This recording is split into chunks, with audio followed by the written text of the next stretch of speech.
to get started on our next study portion, and we have been going over the precepts and principles of the Torah, and that's no exception for this week, as we're going to examine some verses here in the book of Leviticus. We're only going to go over a few verses, but these are very, very significant verses, especially there toward the end there. But Precepts and Principles of the Torah is a series of studies where we go over the Torah and we try to understand the precepts and the principles behind it.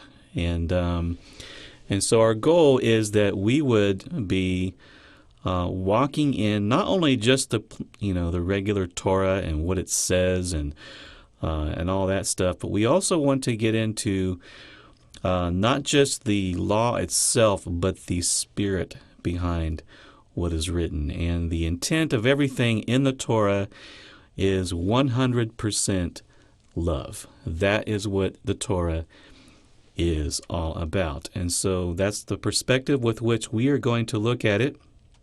That's love for Yahweh and love for our fellow man. And that is our intent, and our goal is to have that love for Yahweh and love for fellow man. That's what the Torah is supposed to be all about.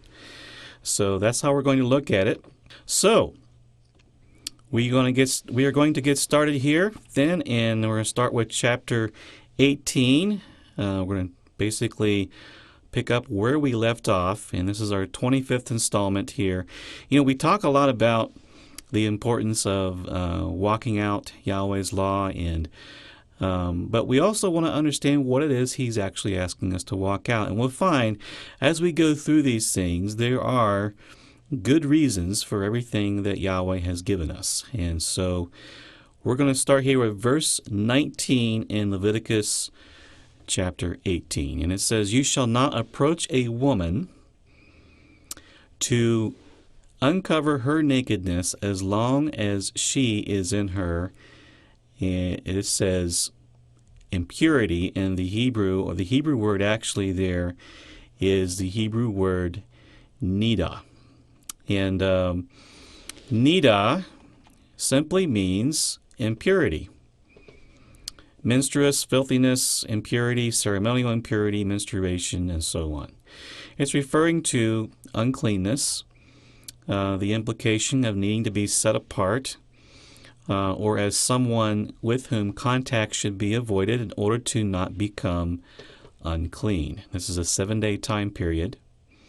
This is not just during the time when bleeding is taking place. It's talking about the menstrual cycle here. We did discuss this in a former broadcast, but briefly here, Leviticus 15 verse 19 says, "If a woman has a discharge, and the discharge from her body is blood, she shall be set apart 7 days, and whoever touches her shall be unclean until evening. Everything that she lies on during her impurity shall be unclean. Also everything she sits on shall be unclean. Whoever touches her bed shall wash his clothes, bathe in water, and be unclean until evening. And whoever touches anything that she sat on will wash his clothes and bathe in water and be unclean until evening. If anything is on her bed or anything on which she sits, when he touches it, he shall be unclean until evening." And so whatever she lies on or sits on is unclean. Whoever touches her, whoever touches what she lies or sits on will need to wash his clothes, bathe in water, and be unclean until evening. And we discussed this precept in great detail in a former broadcast going back less than a year ago, what's called February 2nd, 2014 and March 1st, 2014, laws concerning bodily uncleanness. And it has to do with appropriate sanitation in Israel, as well as keeping the camp of Yahweh set apart, particularly the tabernacle. And we are all called to walk in cleanness and holiness and purity. And so if you're interested in this topic, in why Yahweh would have commanded these kind of things, and also how to practice these, there you go. The transcripts page, also known as the archive page, discusses this in great detail. So now this time of her nida, it says, you shall not, and this says here, uncover her nakedness. And so for that reason, during that time of month, we like to keep things private, parts private, the part of my wife. And so I don't see her during that time. And I think there's a little bit of a blessing in that. It makes it all the more special when a wife and husband get back together after the 7 days. But this is 7 days every month that she is in her menstrual cycle. And it says in Leviticus chapter 20, verse 18, it says, if a man lies with a woman during her sickness, and it's the same word, nida, uncovers her nakedness, he has exposed her flow, and she has uncovered the flow of her blood. Both of them shall be cut off from their people. It's a pretty serious sin in the eyes of Yahweh for a man and woman to be doing this. And so she is to keep that part private. To copulate during that time would certainly be even more forbidden. And in fact, it's actually a sin of great proportions in Yahweh's eyes. When Yahweh was listing the sins of Jerusalem, the sins that would cause him to want to destroy the city, this was actually one of them. In Ezekiel chapter 22 in verse 8, you have despised my holy things and profaned my Sabbaths. In you are men who slander to cause bloodshed. In you are those who eat on the mountains. In your midst they commit lewdness. In you men uncover their father's nakedness. In you they violate women who are set apart during their impurity. He sees that as just another one of these heinous sins going on in Israel. And one commits abomination with his neighbor's wife, another lewdly defiles his daughter-in-law, another in you violates his sister, his father's daughter. These are all Leviticus 18 sins. In you they take bribes to shed blood, that's shedding innocent blood, another Leviticus 18. So you take usury and increase. You have made profit from your neighbors by extortion and forgotten me, says the Master Yahweh. So it's listed right there along other sins that we normally associate with severe immorality. And so this is a serious sin in Yahweh's eyes. And we need to see it that way. So very important. All right, so another place where we can find this in Ezekiel chapter 18. It says, but if a man is just and does what is lawful and right, if he has not eaten on the mountains, nor lifted up his eyes to the idols of the house of Israel, nor defiled his neighbor's wife, nor approached a woman during her impurity, if he has not oppressed anyone, but has restored to the debtor his pledge, has robbed no one by violence, but has given his bread to the hungry and covered the naked with clothing.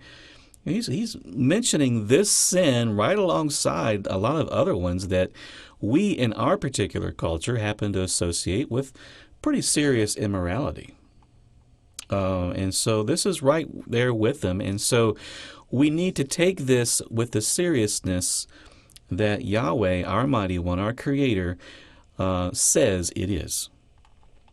He goes on to say, if he has not exacted usury or taken any increase, but has withdrawn his hand from iniquity and executed true judgment between man and man, if he has walked in my statutes and kept my judgments faithfully, he is just, he shall surely live, says the Master Yahweh.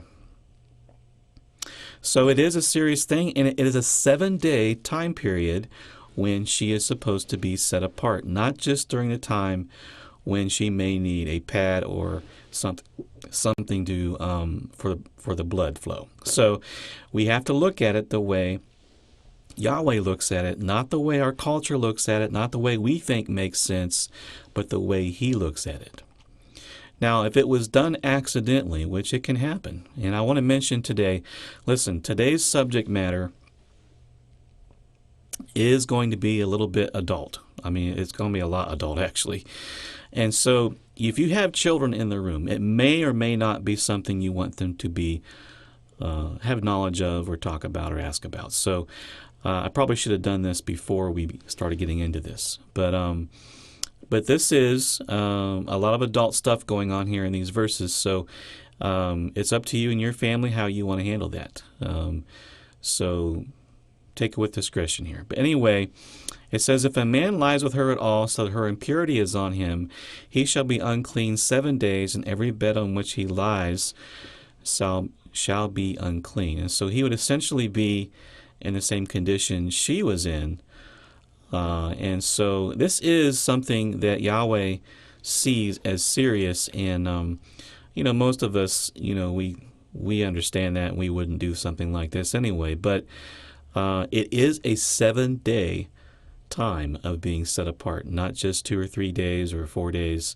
It is a 7-day time period, and Yahweh does see this as a serious crime and serious wrong in his eyes. And so we need to take it from his perspective rather than what we think is right or wrong or whatever. So anyway, moving along here in Leviticus chapter 18 and verse 20. It says, moreover, you shall not lie carnally with your neighbor's wife to defile yourself with her.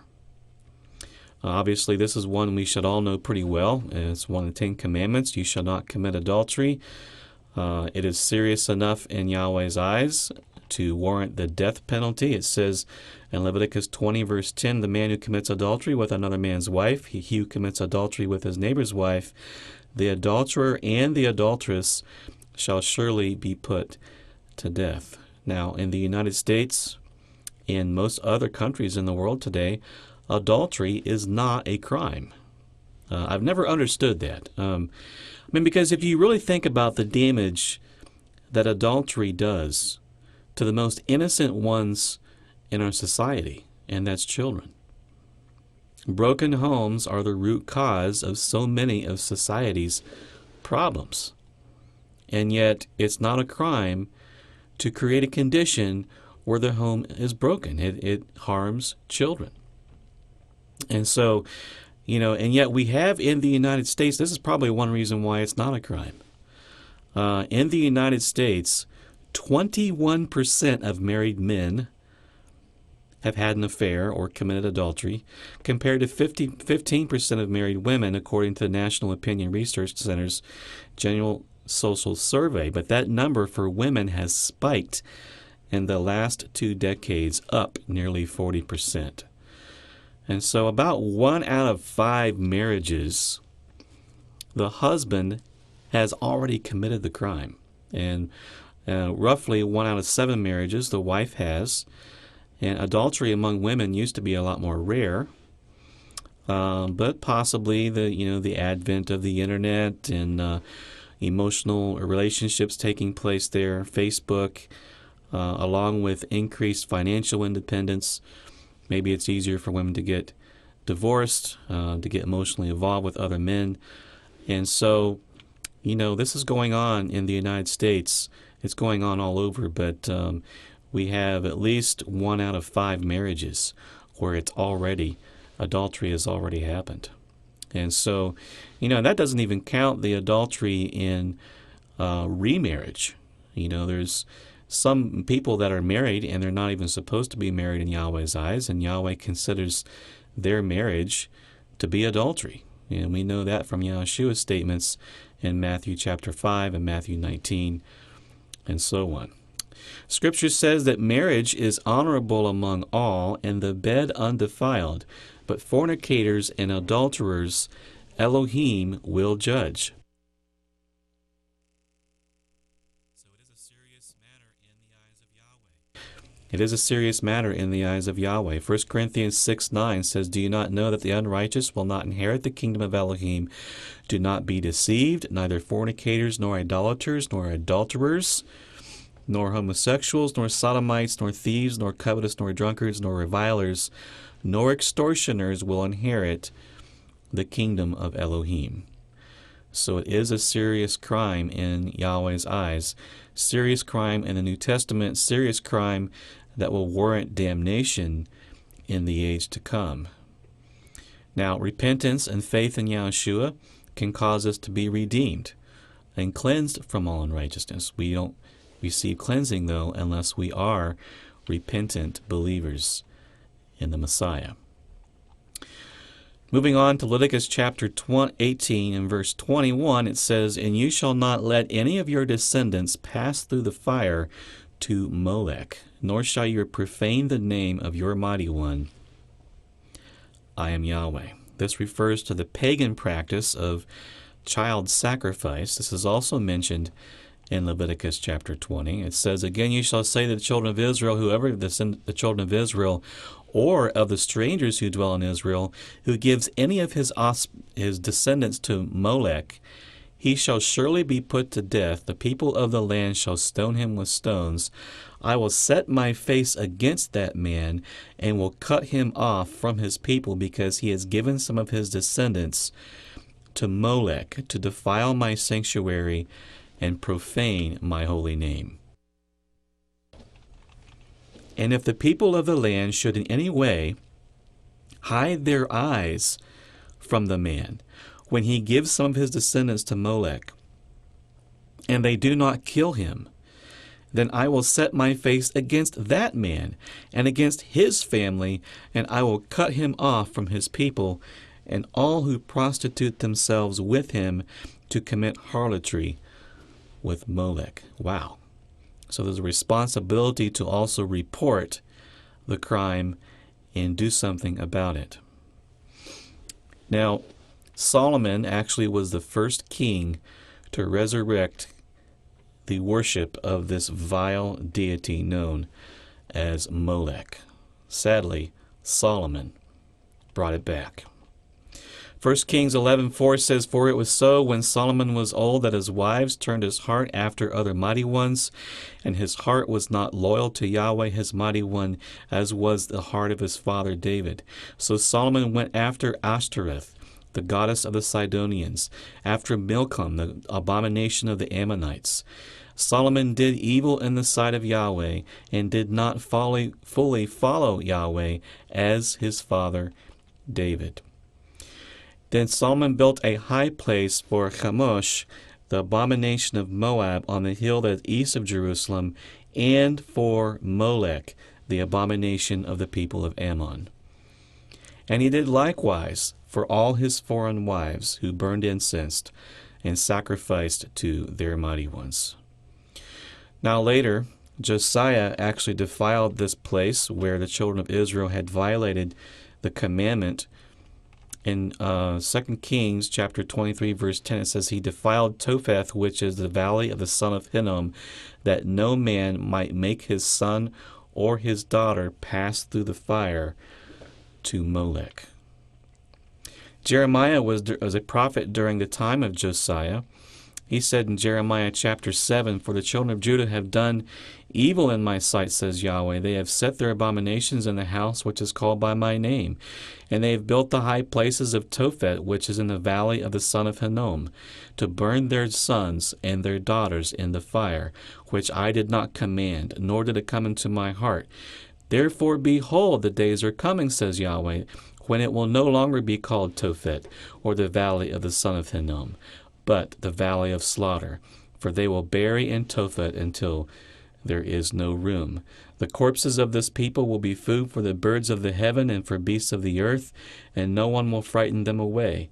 Then I will cause to cease from the cities of Judah and from the streets of Jerusalem the voice of mirth and the voice of gladness, the voice of the bridegroom, the voice of the bride, for the land shall be desolate." So Yahweh is predicting that he is going to cause the city of Jerusalem to be desolate because of this grievous sin where innocent blood was being shed.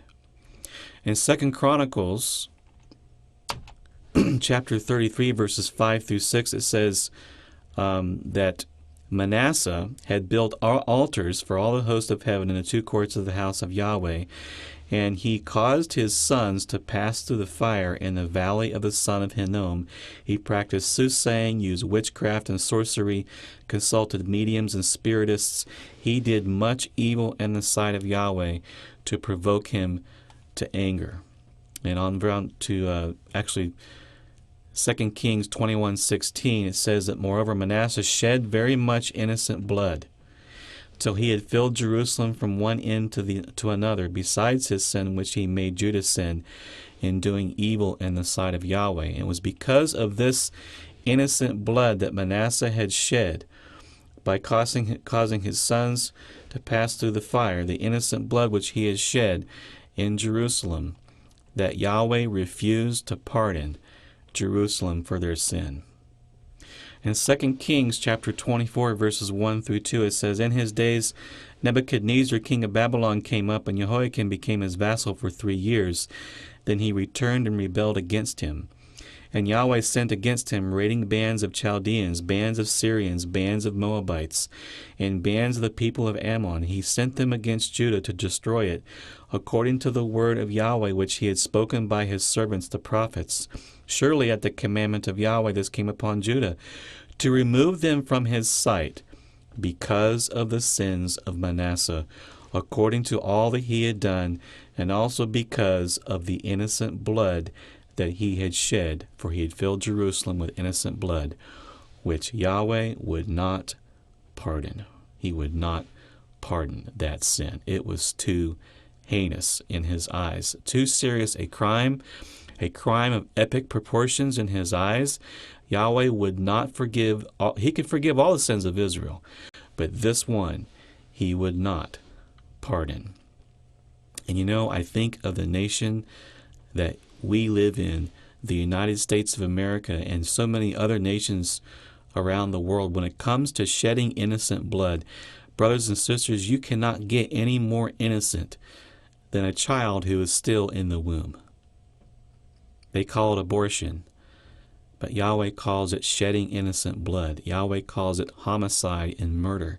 And what's worse is, like Manasseh, it is the parent of the child who is the initiator of the crime, hiring hitmen to do the ugly work. And I'm sorry if this hurts somebody's feelings, but we need to put things in his perspective using his terminology. The clinical term abortion simply fails to accurately convey what's really going on. What's really going on is homicide, infanticide, a holocaust on the most innocent ones among us. And we have to cry out against it. Every single one of us should be doing something actively to cry out against it and deliver those who are being drawn toward death, rather than turning a blind eye. Remember what Yahweh said in the Torah. We have a certain responsibility in this area to say something, to do something. In Proverbs 24, verse 11, he said, Deliver those who are drawn toward death. Hold back those stumbling to the slaughter. If you say, Surely we did not know this, does not he who weighs the hearts consider it? He who keeps your soul, does he not know it? And will he not render to each man according to his deeds? He will. And what if we do know it? We can't say, surely we didn't know it. And there is a lot of innocent blood being shed in the United States, and it's all legal. And actually, even in the land of Israel today, did you know, in the land of Israel, 40,000 babies are murdered in their mother's womb every year. And they wonder why they keep getting harassed by terrorists. Most of the rest of the world is also defiled too. I mean, with the shedding of innocent blood. It makes sense. That's why Yahshua will be coming to cleanse the earth with fire. Now, if we have shed innocent blood in our lifetime, look, Yahshua can cleanse us completely as if we had never sinned. We just need to turn away from our wrongs, receive him for the remission of sins. But I feel the need to make that a point of emphasis. This is truly a serious crime in Yahweh's eyes, and he wants us to cry out against it. It should not be that the most dangerous place to live in America is not in some back alley or high crime area of inner city. It's inside mommy. The most dangerous place to live, if you're a Jewish person in the land of Israel, is not the West Bank. It's not a Palestinian town somewhere. It's inside mommy. And it ought not be so. It is the spirit of Molech. And maybe even worse. because the people thought they would gain favor of their idol by sacrificing their own children in a fire to this demon. But today, we have people sacrificing their babies on the altar of just convenience, self-interest. I dare say that's even a worse crime. Now it's interesting, and you may not know this, but the valley of Hinnom, where the innocent blood was shed to Molech, later became a place where Israel would burn their filth, their dead animals, their garbage, and that place is also known as Gehenna. That's right, the same place where child sacrifice was done is also known as Gehenna, which is the Greek word translated hell. Gehenna in Greek, the valley of Hinnom. And this word is translated hell in places like Luke chapter 12, verse 4. It says, "My friends, do not be afraid of those who kill the body, and after that have no more they can do, but I will show you whom you should fear. Fear him who, after he is killed, has power to cast into hell." That is the valley of Hinnom. Yes, I say to you, fear him. And this Gehenna, hell is a place of future punishment called Gehenna or Gehenna of fire. Originally the valley of Hinnom, south of Jerusalem, where the filth and dead animals of the city were cast out and burned, a fit symbol of the wicked and their future destruction. And so I find it very interesting that symbolically, even Yahshua himself used this place where the filth and the dead animals and worthless things were burned. That's interesting. The very place where innocent blood was shed, children were cast into the fire to Molech. That became a metaphor for what Yahweh will do with the ones who are the very opposite of innocent. So it's a very serious matter, and we, as Yahweh's people, need to be crying out against it. Getting back to Leviticus chapter 18. Verse 22, "You shall not lie with a male as with a woman. It is an abomination." And speaking of sins that will cause a land to receive judgment, this particular one is increasing more and more in our generation. And this kind of sin warranted capital punishment in Israel. Leviticus chapter 20, verse 13, "If a man lies with a male as he lies with a woman, both of them have committed an abomination. They shall surely be put to death. Their blood shall be upon them." Now, the first mention of this sin is actually the book of Genesis, when the angels had visited Lot in the city of Sodom. The men of the city were so reprobate and so lustful, they actually tried to break into Lot's home in order to rape the messengers, the angels that Yahweh had sent and had showed up in bodily form as a son of man. In Genesis 19, verse 5, it says, "And they called Lot and said to him, 'Where are the men who came to you tonight? Bring them out to us, that we may know them carnally.' So Lot went out to them through the doorway, shut the door behind them, and said, 'Please, my brethren, do not do so wickedly.'"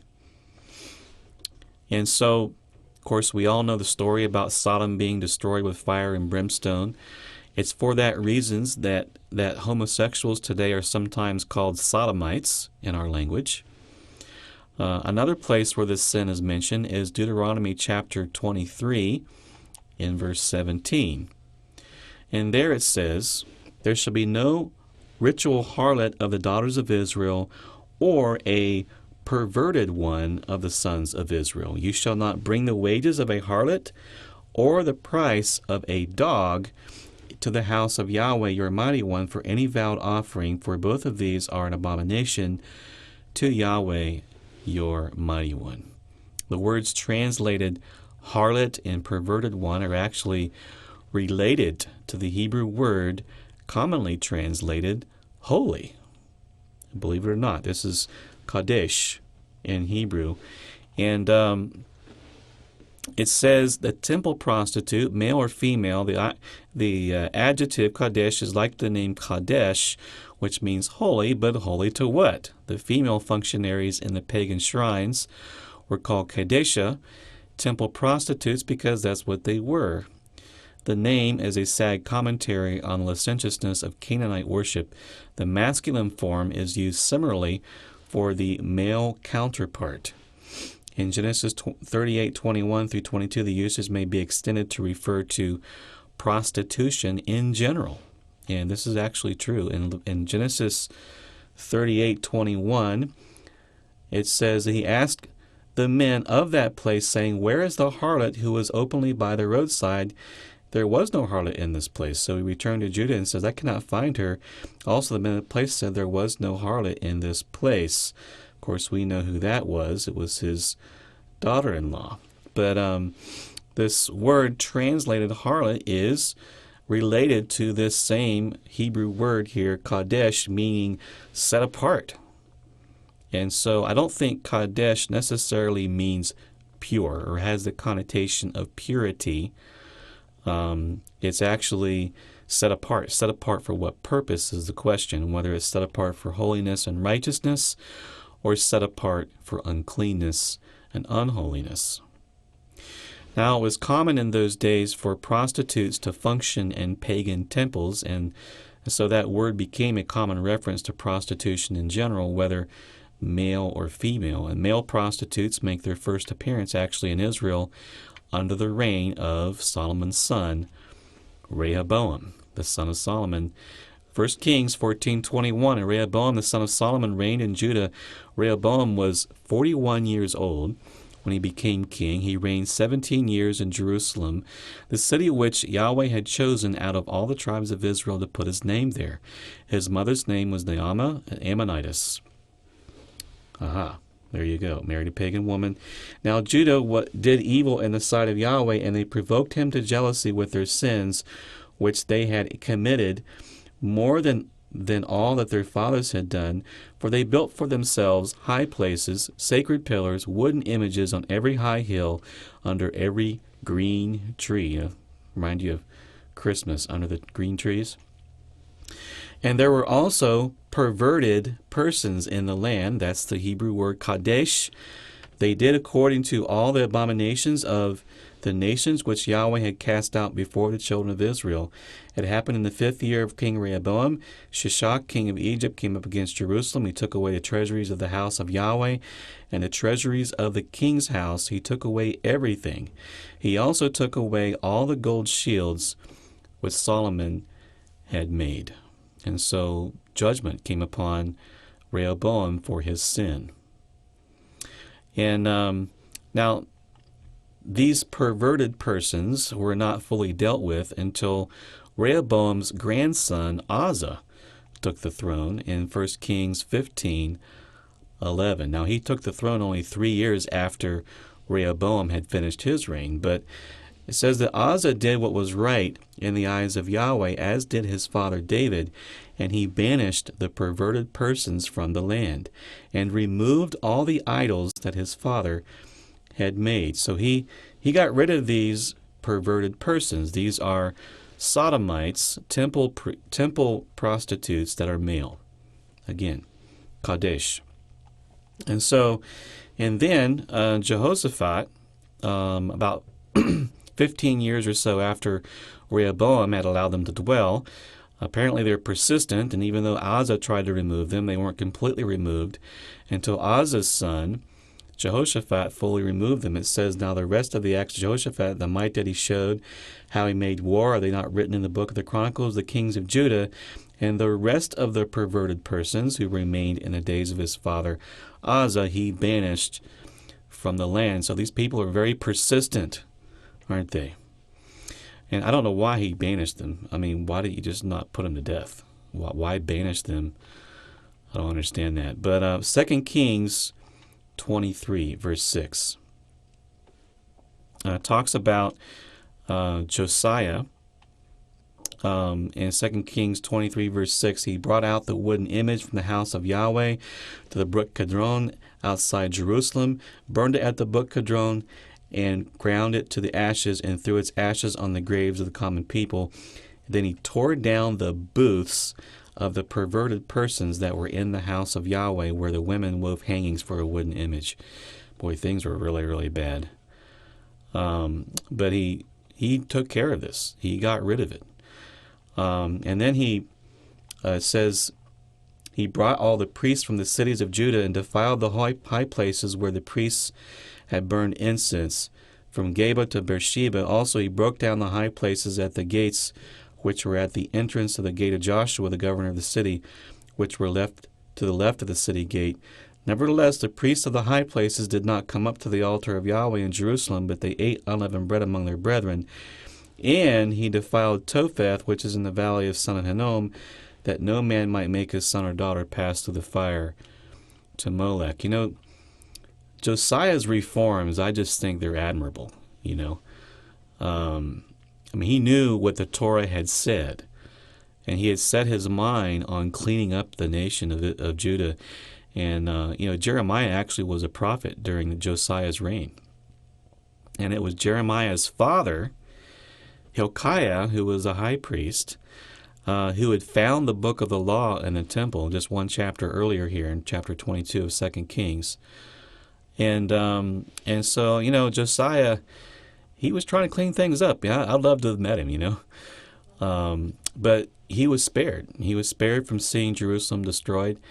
But Yahweh would not pardon. In spite of Josiah's reforms, he would not pardon the city because of his grandfather Manasseh and the sins which he had done. Yahweh would not pardon the city for the innocent blood. Now, getting back to this Hebrew word Kadesh, we find it in one more place. Interestingly, in the book of Job, of all places. So it's a very old profession, obviously. Job was during a patriarchal time period. He had 3 friends, and Yahweh rebuked those 3 friends for not speaking of him what was right. But Yahweh never rebuked Elihu, the young man who took it upon himself to speak to Job and to the other 3 men. In Elihu's words, he said the following in Job chapter 36, verse 7. It says, "He does not withdraw his eyes from the righteous, but they are on the throne with kings, for he has seated them forever, and they are exalted. And if they are bound in fetters, held in the cords of affliction, then he tells them their work and their transgressions, that they have acted defiantly. He also opens their ear to instruction, and commands that they turn from iniquity. If they obey and serve him, they shall spend their days in prosperity and their years in pleasures. But if they do not obey, they shall perish by the sword, and they shall die without knowledge. But the hypocrites, the ones who know better and do not do it, in heart store up wrath. They do not cry for help when he binds them. So even though they are being afflicted, they don't cry out to Yahweh for help. And so it says, they die in youth, and their life ends among the Kadesh, the perverted male prostitutes. Interesting comments here by Elihu. And I think that this is a little bit of what we see also in the New Testament, the book of Romans, that when a person hardens their heart to the point of where they will not even cry for help when Yahweh chastens them, due to the hardness of their heart, the ultimate end of their reprobate mind finds itself engaged in homosexuality. And we find this comment similar to this in the book of Romans chapter 1. Maybe this is where Paul thought of this. He says, Romans 1:20, for since the creation of the world, his invisible attributes are clearly seen, being understood by the things that are made, even his eternal power and divine nature, so that they are without excuse. Because although they knew Elohim, they did not glorify him as Elohim, nor were thankful, but became futile in their thoughts, and their foolish hearts were darkened. Professing to be wise, they became fools, and changed the glory of the incorruptible Elohim into an image made like corruptible man, and birds, and four-footed animals, and creeping things. Therefore, because of this, Elohim also gave them up to uncleanness in the lusts of their hearts, to dishonor their bodies among themselves, who exchanged the truth of Elohim for the lie, and worshipped and served the creature rather than the Creator, who is blessed forever. Amen. For this reason Elohim gave them up to vile passions. For even their women exchanged the natural use for what is against nature. Likewise also the men, leaving the natural use of the woman, burned in their lust for one another, men committing what is shameful, and receiving in themselves the penalty of their error, which was due. This penalty, this is an act of judgment on men, that they would go to this length of immorality, leaving the natural use of the woman, burning in their lust for each other. In the same way, women doing the same things. And so both lesbianism and homosexuality are clearly condemned in this verse of chapter 26 and 20, or chapter 1, verse 26 through 27. So we have to go by precepts and principles of the Torah, not just the verbiage, here, but also the principle behind it. And so both male and female forms of homosexuality are immoral in Yahweh's eyes, and shameful in His eyes. Shameful. Remember this word, shameful, because today we have people whose glory is their shame, which is essentially gay pride. And so these are the sins that are the end result of one being given up to vile passions, and falling into the lie, and serving the creature rather than the Creator. And that's basically what's happening. And this is the penalty of their error, the penalty of rejection of the word of Yahweh, willful rejection. And perhaps it is for this reason that homosexuality is thought by some people to be something that one cannot even be freed from. The difficulty of being freed from this debased mindset is why so many people involved in homosexuality see themselves as, quote, born that way, or in the sense that it's just, quote, who they are, end quote. And so because they have been sold over, Yahweh has given them over to the vile passions to which they so strongly pursued. And the only one that can free them is Yahshua the Messiah. And so Romans 12:1 says, I beseech you therefore, brethren, by the mercies of Elohim, you present your bodies as a living sacrifice, wholly acceptable to Elohim, which is your reasonable service, and do not be conformed to this world, but be transformed by the renewing of your mind, that you may prove what is that good and acceptable and perfect will of Elohim. You can't even prove what His will is until you're willing to have your mind renewed. And this renewal of the mind is something that Yahweh does very, very well. And how does He do it? 2 Corinthians 5:17. If anyone is in Messiah, he is a new creation. Old things have passed away. Behold, all things have become new. And it is faith and belief in this verse right here. If we believe that, then our works will follow what we believe. If we believe that the temptation and the debased mind is a part of us and we can't be erased from it, we can't be delivered from it, then our actions will follow our beliefs. But if we believe in the word of Yahweh, then our actions will follow our beliefs. We are a new creation. Whatever this body had done before is irrelevant. I am a new creation in Messiah Yahshua. So he says, reckon yourselves then to be dead indeed to sin, but alive to Elohim in Messiah our Yahshua our Master. Therefore do not let sin reign in your mortal body, that you should obey it in its lust. And so it's by faith in what Yahshua has done for us that we can overcome the temptations and the debased inclinations of the flesh. But it's a refusal to do this that has caused homosexuality to slowly become more and more accepted in our culture. And this very small but very vocal group of people has managed to dupe millions of people into thinking they are actually born homosexual and born lesbian, and therefore they say their plight is a fight for civil rights, much like the Americans who happen to have darker skin than other Americans fought for their civil rights in former generations, and they try to put themselves on equal par with them. And so anyone who speaks against their sin or has anything negative to say about their lifestyle is considered to be a bigot or a homophobic person.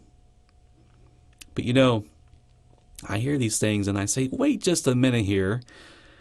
You act as if you're born that way. But the reality is, science has never proven that. Actually, in my mind, science has proven just the opposite. Just the opposite. The Family Research Council has a paper called Top 10 Myths about Homosexuality. In that paper, it states this: since identical, that's monozygotic in the scientific literature, twins have identical genes, if homosexuality were genetically fixed at birth, we should expect that whenever one twin is homosexual, the other twin would be homosexual. That's a concordance rate, where one is homosexual, the other one would be. It should be 100% if they were really born that way.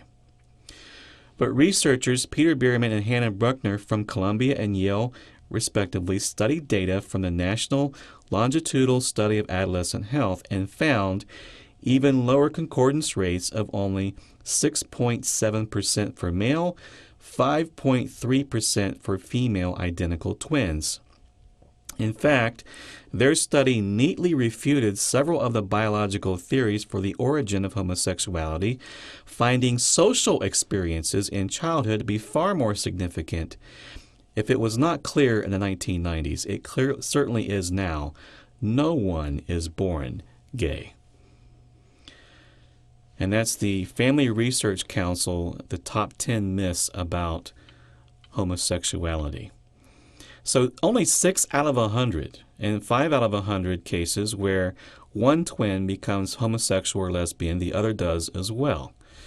And actually, these twin studies are also likely to be biased toward one being born gay because it's, as one reference noted, homosexuals with gay siblings are far more likely to volunteer for these kinds of studies. They're looking for them because they want to skew the data. Now, I think we need to be equipped with the facts. The facts are, and I think the Family Research Council actually does a pretty good job here of refuting this fact. In fact, if you want this paper, I actually created a hyperlink on my website for you to download this paper. I think it's important that we are equipped with facts. And they did a pretty good job. You just go to EliYah.com/myths. MYTHS. Myths. And you can download that paper, which I thought was pretty good. And so, even this so-called, this 5 out of 100 or 6 out of 100, you got to wonder if the one sibling became homosexual, how that might have impacted the other one to make the same choice. And so if one is, then, if they were, basically doing things together they shouldn't when they were boys, I could see where that would lead to those kinds of things, even a 5 out of 100, I could see that happening. But I think what they're trying to do is they're trying to make this a civil rights issue so that you will accept it, and so that you accept their sin, because in their mind, you are the guilty party. You are the one causing their guilt inside their mind. Not the Holy Spirit, not the Scriptures, not our Heavenly Father, but we. They're saying we are the ones making them miserable. Reality is Yahweh is trying to reach their conscience, but they're shutting it out, and their conscience is seared by a hot iron, and they're not willing to change the reprobate mind. And so we have to be equipped with the facts. I mean, think about this. If homosexuality was genetic, how do homosexuals and lesbians pass on that gene pool to a future generation? It would have been eliminated from the gene pool a long time ago, because homosexuals and lesbians don't reproduce. And so if it was genetic, it would last one generation, and it wouldn't go on to the next one, because they don't reproduce. And so the idea that they could possibly be born that way or genetically that way doesn't make any sense. Now, one study suggested that birth order was possibly a factor, with each additional older brother increasing the odds of a person becoming a homosexual by 33%. Now, they tried to theorize the reason why that would be biologically happening, but listen, it's not hard to figure that one out. With each additional older brother, there's an increased likelihood of male sibling from a brother, sexual abuse, or experimentation. And it wouldn't be hard to see why that would be a factor in someone choosing homosexuality later in life, because early exposure to sin simply increases the likelihood that sin will be appealing rather than appalling. If someone is exposed to, say, alcohol or pornography or drugs or other sinful behaviors and lifestyles early in life, they're more likely to be having those problems as an adult. It's that simple. And so the earlier you are exposed to it, the more likely you're going to fall into it later on. It's just the way it works. So today we have this enormous propaganda machine. It's amazing how effective it is in the mainstream media, in Hollywood, trying to convince everybody that this sin of homosexuality is not wrong, but something beyond a person's control to choose. The real evidence shows otherwise. And now there may be inherited inclinations to gravitate towards certain sins because of the iniquity of the fathers being visited on later generations, or perhaps a combination of genes that would cause one to be more susceptible to certain kinds of temptations. But in the end, it's still a choice. You hear about alcoholics running in the family, and perhaps there's some genetic connection there. Even if that's the case, all of us have certain areas where temptation enters our minds, where the enemy finds a weakness. What's a temptation to one person may not be a temptation to another person. And the combination of life experiences, genetic makeup may be a factor, and what our flesh happens to find appealing. But no one can claim that we have no choice. Now, the only exception to that might be someone who was born with a birth defect, maybe to the extent that it's unclear as to what their gender actually is. I think there's a lot of grace in that particular area. It's very, very rare. But listen, if we were born a male, if we were born a female, the creator of our body has spoken. It's final word. But what I see here is a lot of the gender confusion that's going on nowadays, where even celebrities are letting their daughters wear male clothes and act like boys.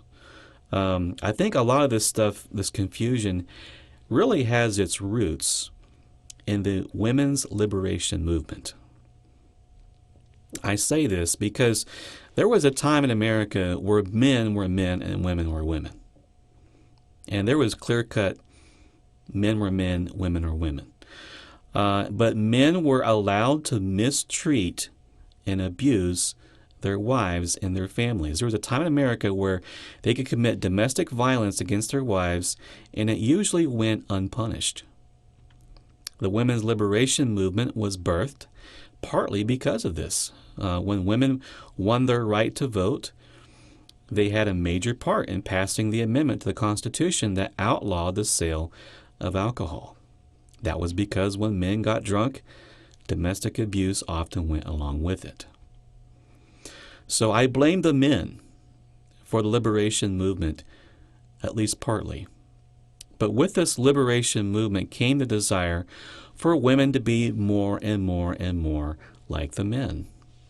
And in many other areas, they wanted to wear pants like men, go to work, make money like men, become pastors and teachers like men, and just like men in almost every other role that has traditionally been assigned to men. And so today, the natural result, gender confusion. And what does it mean to be a man? What does it mean to be a woman? It's no wonder rampant homosexuality and lesbianism are the result. Gender confusion has gotten to the point of ridiculousness now. I mean, where society is now telling little boys and little girls as they grow up, they can choose to be a boy or girl depending on how they feel inside. Come on, rather than actually what they're born as. To me, that is the height of stupidity and foolishness. Scripture says men who act like women are effeminate. In 1 Corinthians chapter 6 and verse 9, it says, "Do you not know that the unrighteous will not inherit the kingdom of Elohim? Do not be deceived, neither fornicators, nor idolaters, nor adulterers, nor homosexuals, nor sodomites, nor thieves, nor covetous, nor drunkards, nor revilers, nor extortioners will inherit the kingdom of Elohim." This word translated homosexuals, why is it he repeating himself twice? I mean, sodomite is basically the same thing. What's the difference between a homosexual and a sodomite? They're both practicing the same sin. So you look this word up here in the Greek, and this word translated homosexuals here comes from the Greek word malakos, meaning soft to the touch, metaphorically in a bad sense, effeminate, a catamite, a boy kept for homosexual relations with a man, a male who submits his body to unnatural lewdness, a male prostitute. This word translated malakos was actually used in Matthew 11, verse 8, when Yahshua said, "But what did you go out to see? A man clothed in soft, malakos, garments. Indeed, those who wear malakos are in kings' houses. But what did you go out to see? A prophet? Yes, I say to you, more than a prophet. For this is he of whom it is written, Behold, I send my messenger before your face, who will prepare your way before you." And so it has to do with softness. A soft man would be an effeminate man, a male taking on feminine characteristics. Now today, those who speak out against effeminate men are labeled homophobic and bigots and all these names. But again, gender lines are blurred partly because men failed to be righteous men, and women seeking to challenge male authority in society rose up and sought to be like men. Those who disagree with their ambitions were labeled sexist, and men failed to be righteous men. Women followed that example and failed to be righteous women. Now, when I say men need to be men, I don't mean just in the sense of physical presence, in the sense of physical strength and other manly attributes. Notice what David said to Solomon. Now the days when, 1 Kings 2:1, "Now the days of David drew near that he should die, and he charged Solomon his son, saying, I go the way of all the earth. Be strong, therefore, and prove yourself a man, and keep the charge of Yahweh your Elohim, to walk in his ways, to keep his statutes, his commandments, his judgments, and his testimonies, as it is written in the law of Moshe, that you may prosper in all that you do and wherever you turn." Prove yourself a man by keeping the law of Yahweh. One who did not prove himself a man was Ahab. He was a softy. David proved himself a man, keeping the commandments. He did fail in one area or two. No one is perfect. And he's charging his son Solomon to be strong and keep the commandments and righteous in the judgments of Yahweh, not to be afraid. But one who chose to be a softy in this area, someone who was gullible, a pushover, was Ahab. Ahab was willing to disobey Yahweh to accommodate his immoral, bloodthirsty, and yet spiritually intense wife. 1 Kings 21:25 says, "There was no one like Ahab, who sold himself to do wickedness in the sight of Yahweh, because Jezebel his wife stirred him up." It says he sold himself. He offered himself up for sale and just let his wife basically walk all over him as if he was her slave. And being this softy and this man refusing to prove himself a man by keeping the commandments of Yahweh, would not stand up to his morally repugnant wife, Jezebel. And the entire nation of Israel suffered because of it. And so I think Malakos may actually be referring to this kind of mentality, or also a sense of a male acting like a female in terms of his mannerisms and other areas. Listen, men, we need to embrace the way Yahweh really did make us. I mean, it's obvious he gave us the role of breadwinner. On average, Yahweh gave men about 30% to 40% more muscle mass than women. He made our muscle fibers 5 or 10% stronger and larger on average. And the end result is that we are clinically, on average, women are only half as strong as we are on average. And so we are twice as strong as women. And it was to Adam that Yahweh said he would have to toil by the sweat of his brow in order to bring food out of the soil. He didn't say that to Eve. To Eve, he said she would birth children, and she would do that in pain. And so he made a woman's body to bear and to nurse children. He made a man's body to do physical labor, to do work. And there's no way a man can do what a woman can do in terms of bearing children and nursing children, and there's no way a woman can do what a man can do in terms of hard labor. And so he made each of us differently. We need to accept and embrace that, because the world is going to tell us, well, we can choose. But Yahweh already chose when he created us, and to reject that is to reject him and what he created us to be. And the so-called Christian sodomites are going to tell you they're created to be sodomites. And they do not have a choice. And they even say, he made me this way. That's the reprobate mind speaking. Embracing sin and blaming Yahweh for it.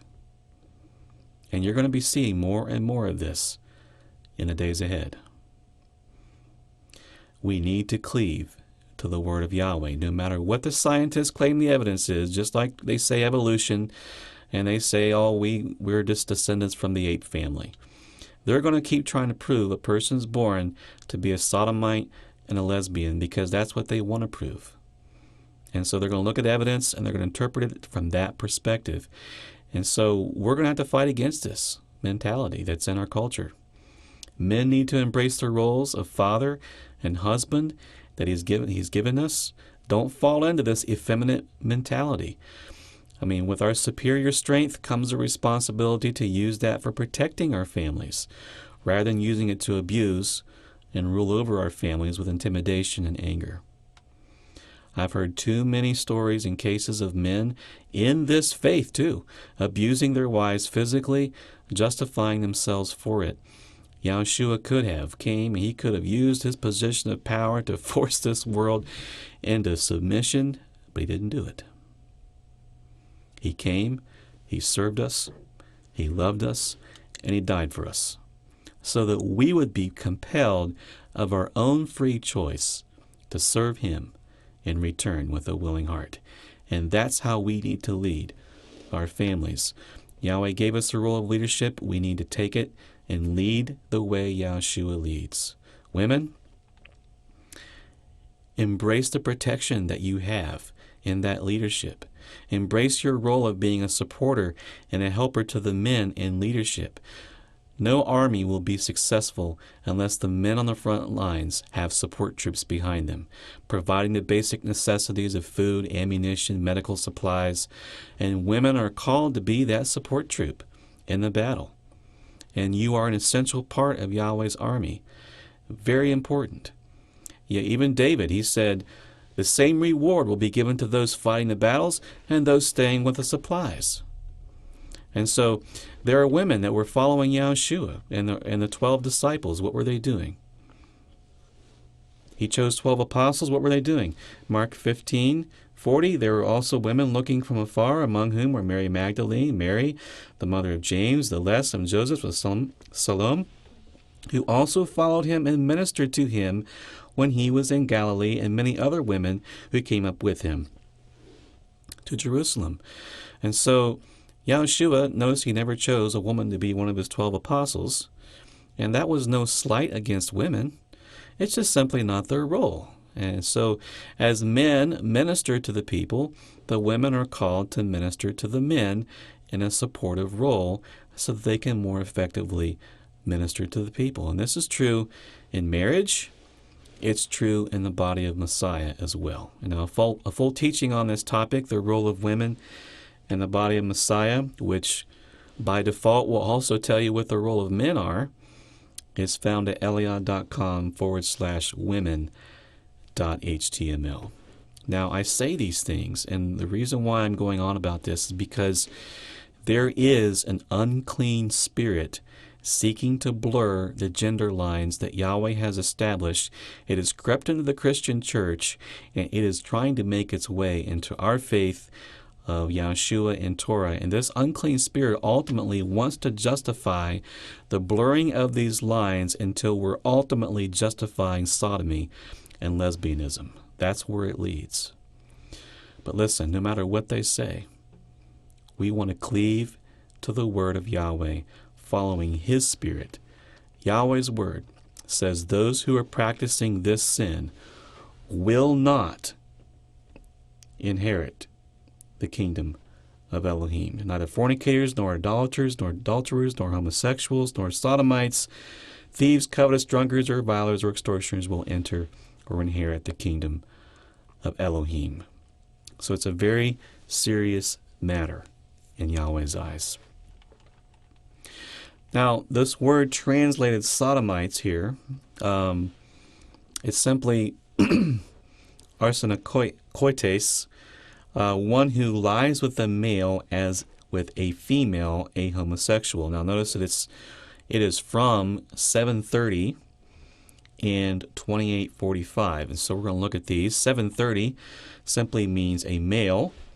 That's the meaning of the word. It's translated male 4 times, man 3 times, so on. And so that's 730. Now what about the other one, which is 2845?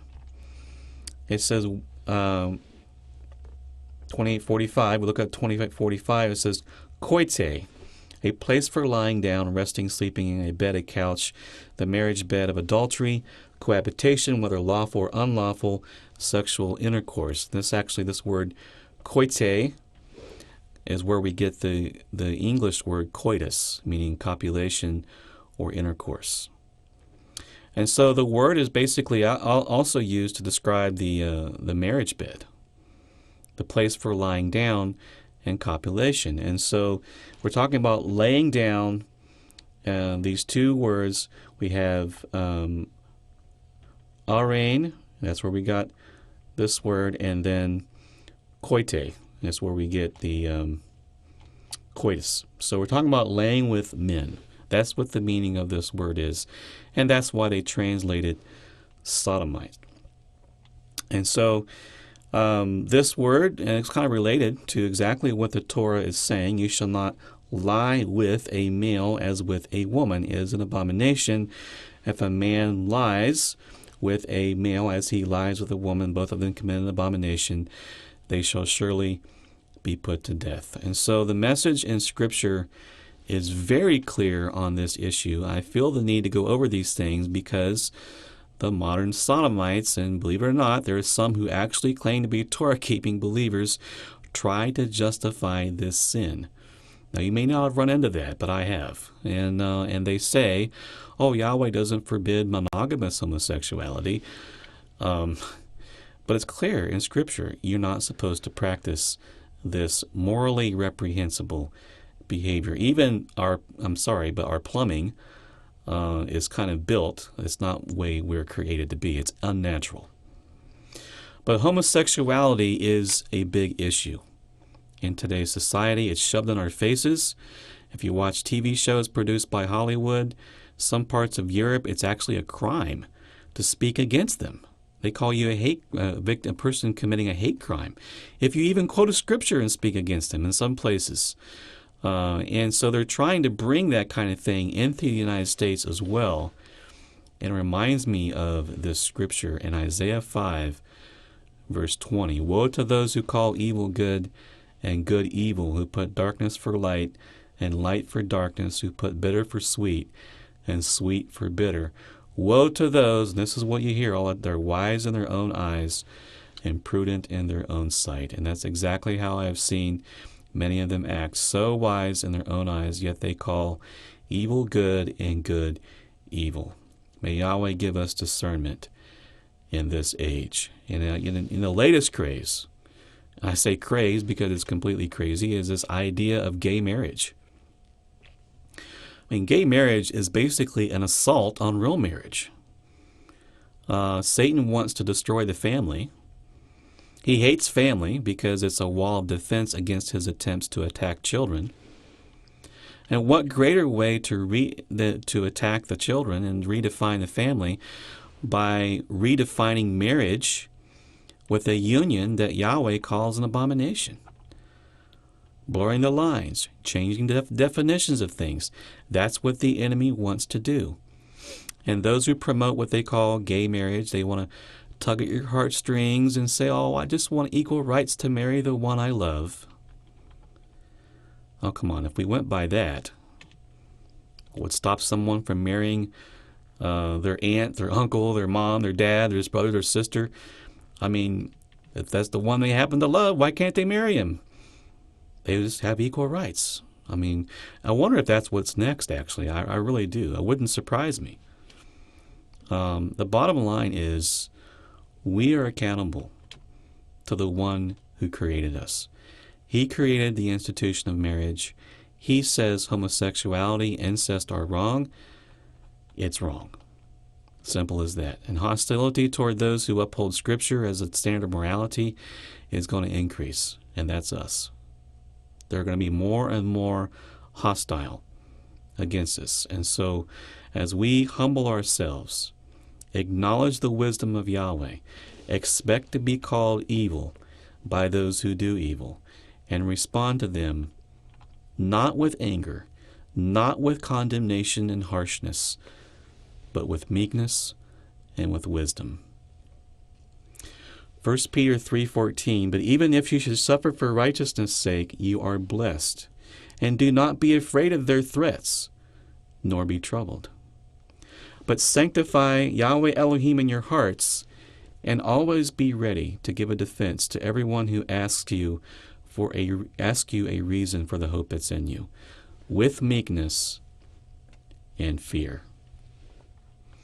If we become condemning and harsh and rude and, and this is what does happen, that we become recipients of judgment ourselves, and we may face similar temptations if we are not meek about it.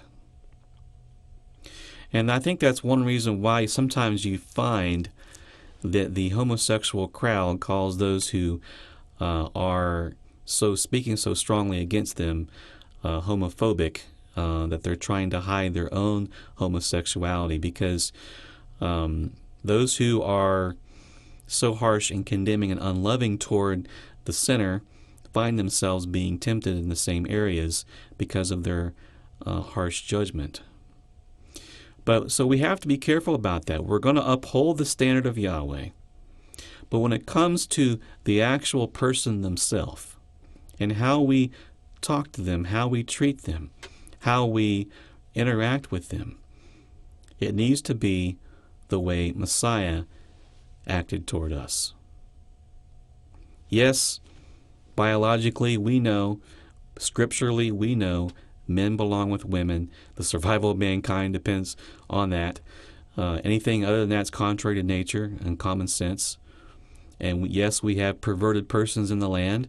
And yes, they're taking over the mass media and taking over society and wanting to shove their abominable lifestyle in front of our faces every chance they get. Yes, they're doing their gay pride parades as television shows are showing their behavior. Anything to shock you and shock you until it no longer shocks you. I mean, can it get any worse than gay pride? I mean, it's one thing to be homosexual, but then to be proud of it? I mean, Yahweh calls homosexuality abomination. He calls pride an abomination. Put the two together, they're proud of their sin rather than being ashamed. He says they're going to do things with men that are shameful, but they're proud of it. And we find that repugnant. I mean, but that's what the world is coming to.